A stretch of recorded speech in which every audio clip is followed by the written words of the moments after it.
Hello, Tony here, a little bit groggy, and I've just been waiting nearly an hour for my bag at baggage reclaim. Anyway, today let's focus on the positives. Behind me is the British Airways Arrivals Lounge. Here is my little review on this great little perk for business class travellers and gold members.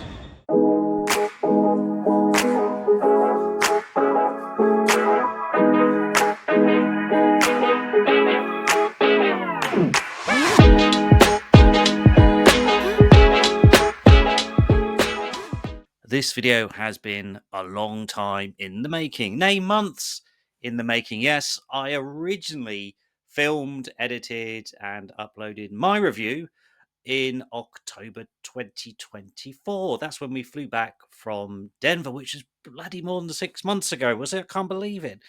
Anyway, that was when I was using my rather rubbish 1080p Sony camera phone, and it wasn't good.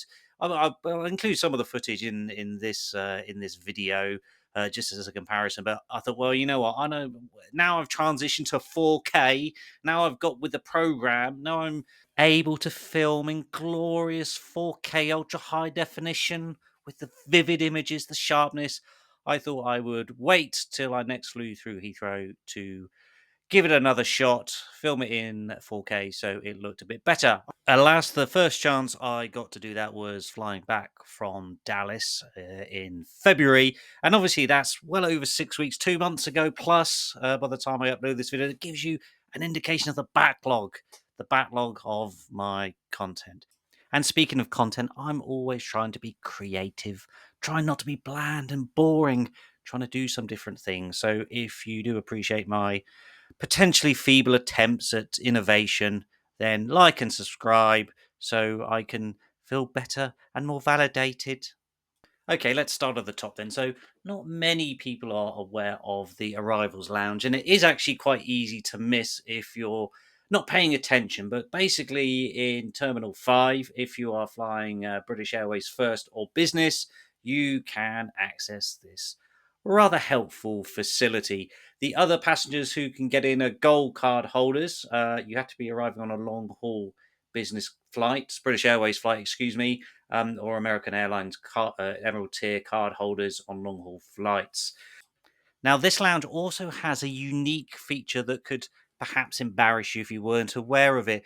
But unlike the business class lounges, or indeed First Wing or any of those facilities, this is a lounge in which you are not allowed to bring a guest. So if you are a gold member and you attempt to bring in your other half, who might be a silver or a lowly bronze or even blue, they ain't getting in. So that might be a quite awkward situation. Bear that in mind because you, when you head in there, fill your boots, go for a shower, and they just sit out there in the concourse, you may not be in their best books. The lounge is open from at a bright and breezy 5 o'clock in the morning and then closes at 2 o'clock in the afternoon. Last time I went in, I double checked with the, as always, lovely staff there and said, is 2 o'clock, is that like last entries or is it hard shut? They said it was a hard shut, everybody out at 2 o'clock. I haven't actually been there for 2 o'clock. I've always managed to get in and out within that time frame. But if anyone has been there at 2 o'clock, please do let me know and let us all know whether it is a hard and fast exit at 2 o'clock or whether they give you a little bit of wriggle room, a little bit of leeway, say, you know what, you can finish your croissant on your cup of coffee or anything like that. But basically, in fact, actually, the problem with this lounge is that I don't really get to use it that often. If you are coming back from the States, and the States mainly if you're not going towards the West Coast, where some of those flights you might miss it, it really is a bonus for anyone flying mainly from the East Coast of America, because as you know, a lot of other places would fly in from Asia, whatever, you may not get there within that time frame. So it's maybe a little bit disappointing that they don't open it longer, but you know, hey ho, it's their lounge. Okay, so then you are travelling in business class or first class, you lucky devils, you lucky rich devils sneering at me in my premium economy. But I got my gold card for at least one more year, so I can darken your lounges with my plebeian presence. But anyway, so if anyone gets off the plane, picks up the bags, It's a pretty straightforward walk through. Once you get through customs, you turn to the left out of the Terminal 5 arrivals exit hall, excuse me. And there are two options. One, you can get the lift. Now, the last couple of times I've tried to do this, the lift took for absolute forever.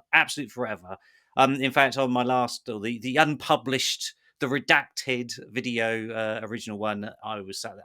Just you can see here now. I'm just standing there waiting for absolutely ages, which was a pain. I would suggest then instead you go a little bit further to the left and go up the escalator. That might get you there a little bit quicker. It's actually quite easy to miss this lounge. It's not necessarily particularly well signposted with lots of fancy pants, bells and whistles, but you have to know where it is. And in fact, actually, one time I was getting into the lift and a BA staff member was getting into it. Excuse me, sir, I don't think you need to be getting in this lift. Are you lost? And I said, no, I'm a gold member. I can access the lounge. So she knew that I wasn't one of you. She knew I didn't belong. She could have just perhaps seen the fear in my eyes. Once at the top of the stairs, or indeed once you're out the lift, it's pretty straightforward to get into the lounge. A little tip for you if you have got lots of luggage or indeed some cumbersome bags, to the left hand side, this isn't always the case, but there is a bag drop off point and they give you a sort of a little wooden key to keep while they look after your luggage. This is not the biggest lounge in the world, and it is divided perhaps into four main sections. So as you walk in, you have the main dining section where you have the selection of food and drink and so on. To the left hand side is where the toilets are and the business centre and the little spa-y type area. To the right's a seating area, which I quite like. I don't tend to sit there, but it is quite sort of calming and elegant. And then obviously to the to the far right, you have the shower facilities, which are on the whole pretty good, but I'll come to those a bit later. In terms of overall ambience, though, I do like this lounge. I think it's great. It's never busy. You're only really going to have a handful of people in there, and dare I say, unlike the others and the executive club and the double tier points and all this, it does feel quite exclusive in that sense. And actually, even within this arrivals lounge, there's the Concord breakfast room that I have never ever seen anybody in. However, that is the exclusive bit of the exclusive bit. So perhaps one day I will get to sample it. In terms of the food and drink on offer, it is fairly limited and it is pretty much what you'd expect in the other BA lounges. From 5 a.m. through to midday, they have their cooked breakfast stand, which we all know hash browns, baked beans, sausage, black pudding, bacon, blah, blah, blah, blah, blah. So I'm saying that's, you know what's dependable, isn't it? Like an old friend, an old coat that keeps you warm in the winter, just knowing that there's a a mildly above average cooked buffet breakfast is always. In fact, sometimes actually what I do is I skip breakfast on the plane and just hold out as best I can. Maybe to have a little bit of fruit or something. Hold out to get to the lounge. And apart from that, you have the coffee machines, the pain, some cereal, some fruit and yogurt, and the usual stuff. All pretty much by the numbers, but acceptable and satisfactory. So that helps me. The booze on offer is just a bit of champagnes or sparkling wines or Bucks Fizz type stuff. I mean, obviously, yeah, I don't anticipate that. Bearing in mind the time frames of the openings, is that it's going to be a massive knees up there. I'm sure perhaps you could ask for booze and alcohol if you wanted to, but then of course you risk looking like an alcoholic. It's fine when you do it in the morning and no one can see you, can they? No one can see you, but when you actually have to ask for it, that's when they shame you. That's when they shame you. They can look at you, don't they? And they know. They know. It's medicinal. It's medicinal. Honestly, my doctor prescribed me a quadruple neat vodka for my flaky scalp. Yeah, honestly, no, I don't have the prescription or the medical note. Okay, right, fine. Thank you. Yes, lesson learned. Next time, I'll just put a couple of bottles of vodka from the plane into my pocket and do it the old-fashioned way. Okay, let's stop doing that. Once you've washed down once you've had your cup of coffee and a croissant and a cooked breakfast or whatever you need, you can then head to the showers. Now, this is probably one of the best perks of the Arrivals Lounge, the ability to freshen up, wash away those hours of grogginess and potential hangovers. I think I was when I originally filmed this one from October from Denver. I'd had maybe a couple of extra whiskeys and was feeling pretty ropey. All you need to do then is head to the right, the far right of the lounge, and there'll be a person on a booth or by a desk, I should say, and they will just take your board, look at your boarding card, and then give you a numbered and color coded shower cubicle to go to. Now, this has always been pretty quick for me. It's only one time out of all the times I've been coming through where there's been like a 10-minute wait, and I don't know why, because they got thousands of cubicles. Okay, they haven't got thousands, but they've got scores of cubicles, and I've never seen scores of people in there. My guess, my layman's guess, is that obviously they only have a handful of cubicles open and just clean between them and do a sort of little rota like that, rather than obviously having a ton of them all in operation at the same time.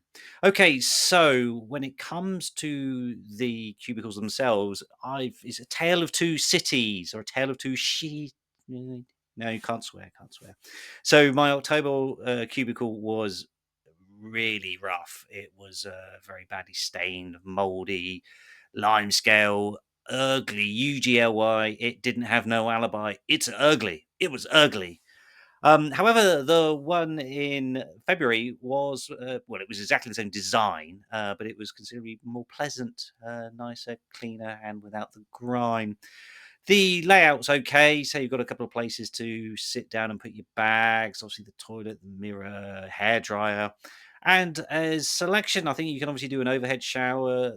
You can then do this like the weird sort of spray out or stream out, which I've never quite understood and never did. But yeah, it's nice. It's pleasant. Water pressure has always been good. I've never had a problem there. But it's a brilliant chance to say get clean, freshen up, and that's good.